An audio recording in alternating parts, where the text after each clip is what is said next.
Yo, what's up you guys? Welcome back to my channel, and today we're gonna discuss about some interesting topics here about air crash investigation. As you can see in my monitor, it's running videos about Uberlingen collision between DHL Flight 611 and Bashkirian Flight from Russia. One of the factor of the crash, they said TCAS. You guys know about TCAS? You guys don't know about it, right? Alright, TCAS is actually stand for Traffic Avoidance Collision System. Back in 2002, the TCAS system is actually a new technology for them, sophisticated but kinda new for them to operate. And this TCAS is actually mandatory in Europe. So what does this TCAS is designed for? Okay, TCAS is designed to reduce the possibility to crash in the mid-air collision. Okay guys, as you can see, TCAS also have not very many, but there's a few types and version of TCAS. But TCAS have like 3 versions: TCAS 1, TCAS 2 and TCAS 3. So back in 2002, the flight DHL and the Bashkirian actually fitted with TCAS 2 version 7.0. Since these accidents, Überlingen in Germany, collisions, and in 2001 in Japan, I think, and they upgraded to TCAS 2 7.1. You know what guys, there's some additional changes to the resolution advisory. If you want to know, resolution advisory is the aural indication to the pilots to tell the pilot whether to climb or whether to descend. Okay guys, so in TCAS there's also many components fitted inside. These components give various function and operational. One of them is TCAS computer unit. So what does this TCAS computer unit do? It will do the interrogate surveillance, intruder tracking. Basically, it just want to detect is whether there's a hazard in the area. Okay, I want to explain now about Mohd S transponder, a following component in the TCAS system. So actually, the aircraft is fitted with transponder. They call Mohd S transponder.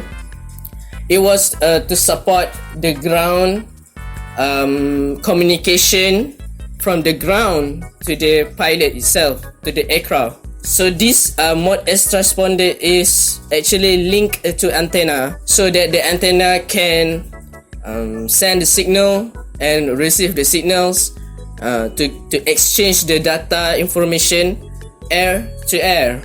So when there is a system, they always have the control panel, so it called Mohd S/control panel display.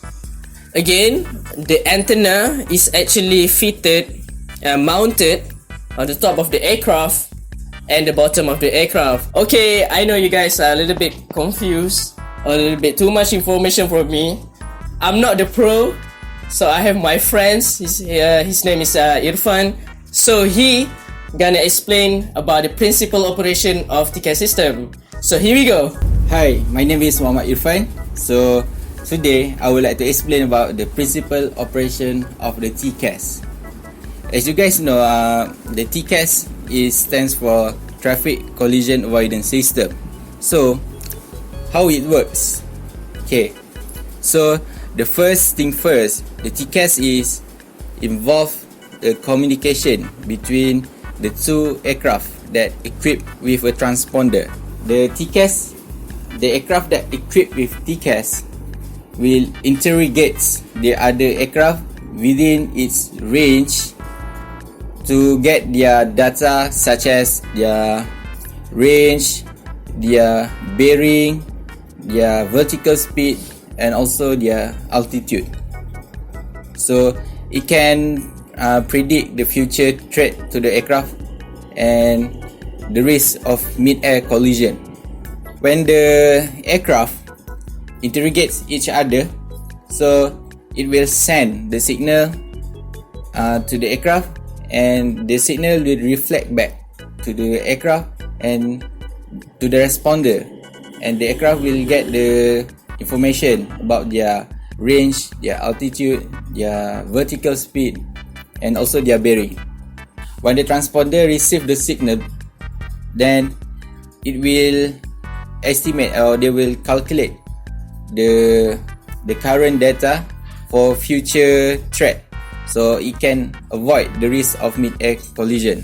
TCAS and its variants are only able to interact with aircraft that have a correctly operating Mode C or Mode Sierra or S transponder, and a unique 24-bit identifier to assign to each aircraft that has a Mode S transponder. Besides that, TCAS,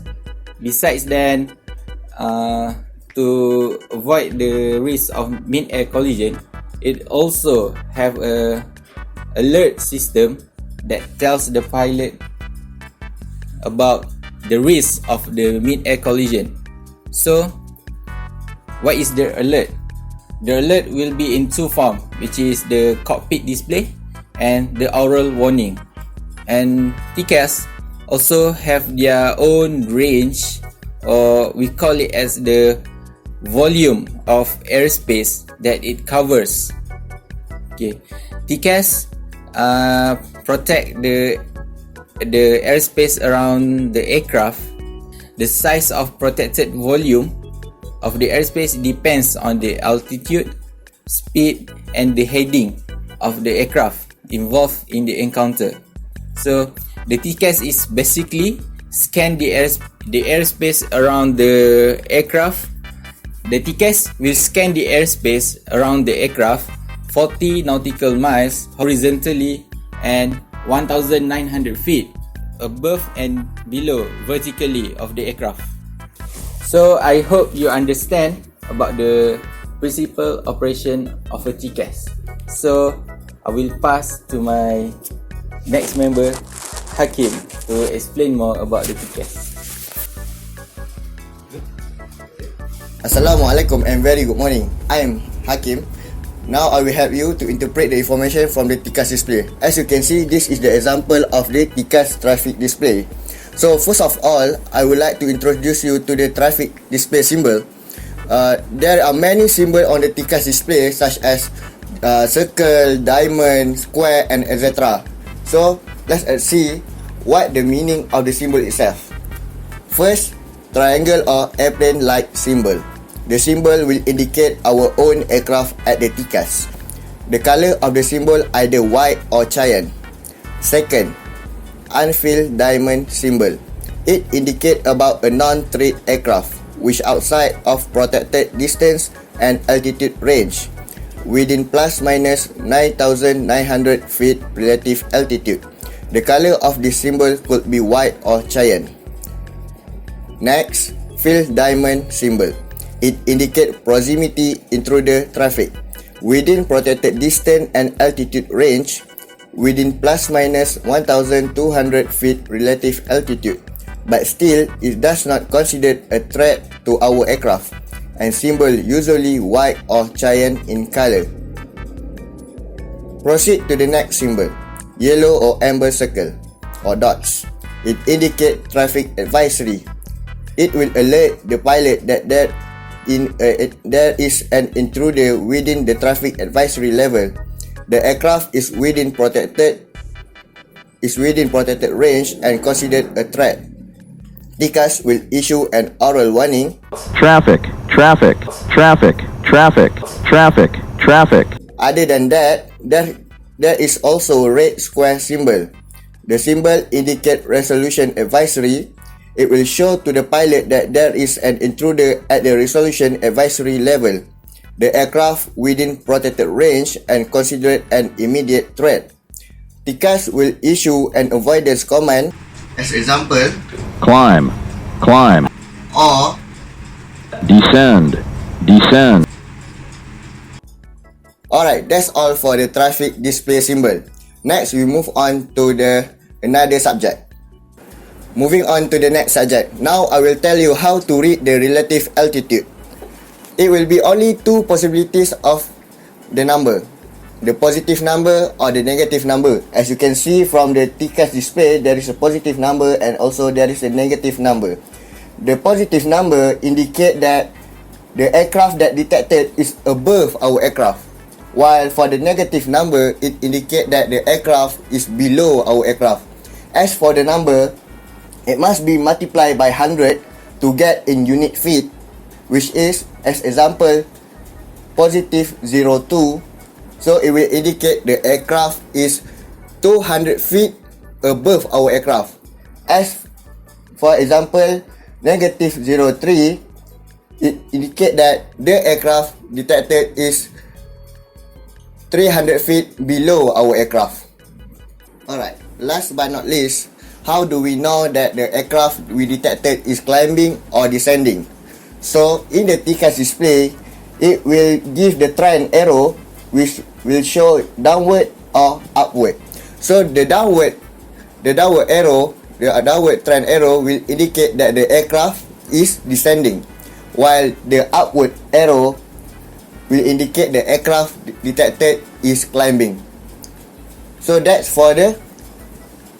how we know the aircraft we detected climbing or descending.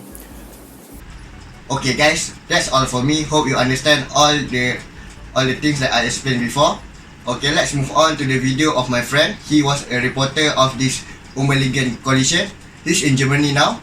Enjoy the video.